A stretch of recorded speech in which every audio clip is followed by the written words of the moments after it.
বিপদে পড়লেই প্রথমে কি পড়বেন? ইন্না লিল্লাহ। কি বলে নিজেকে আল্লাহর কাছে সঁপে দিতে হয়? হাসবুনাল্লাহ। চরম বিপদে দেয়ালে পিঠ থেকে গেছে, তখন লা ইলাহা ইল্লা আনতা সুবহানাকা ইন্নী কুনতু মিনাজ জালিমিন। এরপরে লা ইলাহা ইল্লাল্লাহুল আযীমুল হালিম, এই দোয়া। আকস্মিক বিপদ, হঠাৎ যেন কোনো বিপদ আমাকে পেয়ে না বসে, এটার জন্য বিসমিল্লাহিল্লাযী লা ইয়াদুররু মা ইসমিহি শাইউন ফিল আরদি ওয়ালা ফিস সামাই ওয়া হুয়াস সামিউল আলীম। সকালে 3 বার, রাতে 3 বার।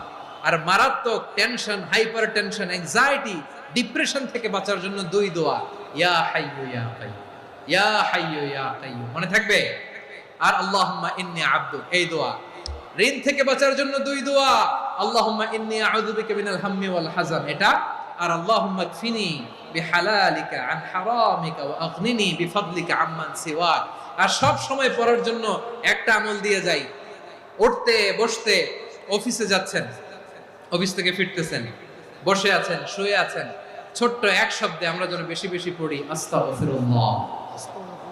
আল্লাহ রাসূল সাল্লাল্লাহু আলাইহি ওয়াসাল্লাম বলেন, মান লাজিমাল ইস্তিগফার, যে সব সময় এরকম ইস্তিগফারের সাথে লেগে থাকে, জাআলাল্লাহু লাহু মিন কুল্লি যিকিন মাখরাজা, আল্লাহ তাআলা তাকে কোনো বিপদে আটকান না, সে জীবনে আটকাবে না। যে কোনো বিপদে আল্লাহ তার রাস্তা বের করে দিবেন। Way out, you will get a way out in solution. সুবহানাল্লাহ।